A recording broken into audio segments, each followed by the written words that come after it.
The battlefield of World War II was a brutal laboratory, and no tank better represents both or an imperfection than the German Tiger I. When it rolled into combat in 1942, it was a monster, thick armor, a gun that could rip through anything the Allies had, and an almost mythical reputation. But behind the terrifying silhouette was a reality German crews knew too well. The Tiger I was far from perfect. In fact, it was a machine that desperately needed fixes, battlefield lessons written in sweat, smoke, and sometimes blood. Tonight, we'll uncover the 5 crucial modifications the Tiger I desperately needed, straight from the soldiers who fought with it. And you'll see how a tank designed to be invincible often became a victim of its own flaws. Stay with me until the end, because the last modification is the one that could have changed the entire fate of the Tiger on the battlefield. The first problem was its weight. At 54 tons, the Tiger I was a steel beast too heavy for its own good. Bridges cracked under it, muddy ground swallowed it, and its tracks strained under the burden. German engineers had built a tank that could shrug off enemy fire, but they had not built one that could move freely across Europe's varied terrain. Crews often had to abandon Tigers stuck in mud or snow, sometimes blowing them up so the enemy wouldn't capture them. What it needed was a lighter chassis or at least a redesigned suspension system that reduced ground pressure. But instead, soldiers had to improvise with logs, jacks, and sheer luck to get the monster moving again. Imagine being in the middle of a retreat, with enemy aircraft circling overhead, and your Tiger simply won't move. That flaw turned one of the world's most feared tanks into a stationary coffin.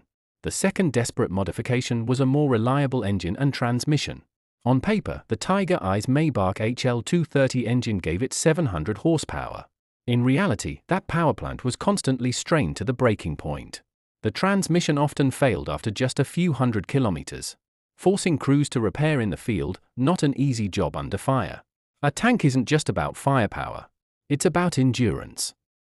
What good is an invincible gun platform if it breaks down before it reaches the front? German crews complained that their Tigers spent as much time in repair depots as they did in combat. What the Tiger needed was a more robust drivetrain, something designed to handle its weight without constantly failing. Without that, the Allies didn't always need to destroy a Tiger, they just had to wait for it to destroy itself. The third battlefield lesson was range and fuel efficiency. The Tiger I guzzled gasoline like no other. It consumed nearly 500 liters for just 100 kilometers on roads, and even more off-road. In an era when Germany was already short on fuel, this was a logistical nightmare. A Tiger advancing into enemy territory often risked running out of fuel before even engaging. German supply lines had to bend over backwards just to keep a few Tigers operational.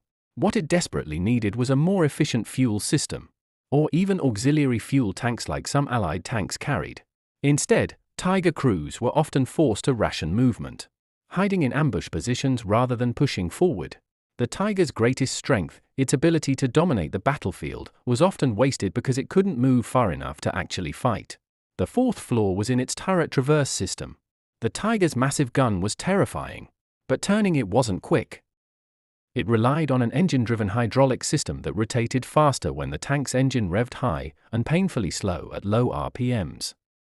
In practice, this meant that if an enemy appeared suddenly on the flank, the Tiger could be caught struggling to swing its turret around in time. In close combat, seconds meant life or death. Crews needed a faster, more consistent traverse system that didn't depend on engine speed. Without it, nimble Allied tanks, Shermans, T-34s, Cromwells, could dart around the Tiger, circling it like wolves around a bear. The Tiger's armor and gun made it a predator at long range, but its sluggish turret made it vulnerable up close. Finally, the fifth modification, the one that could have changed the Tiger's destiny, was simplification in design. The Tiger was over-engineered, a masterpiece of precision German engineering. But that precision came at a deadly cost. Every part required careful machining, special tools, and countless man-hours. A Tiger took about 300,000 labor hours to build, compared to just 55,000 for a Sherman. Germany built only about 1,300 Tigers during the entire war. Meanwhile, the Allies churned out tens of thousands of Shermans and T-34s. What the Tiger needed wasn't just more armor or a bigger gun, it needed to be simpler, faster, and cheaper to produce. If German engineers had streamlined the design, creating a tank that was good enough rather than perfect, they could have flooded the battlefield with more armor instead of chasing mechanical perfection. In the end, it was numbers, not just technology, that decided the war. The Tiger I remains a legend.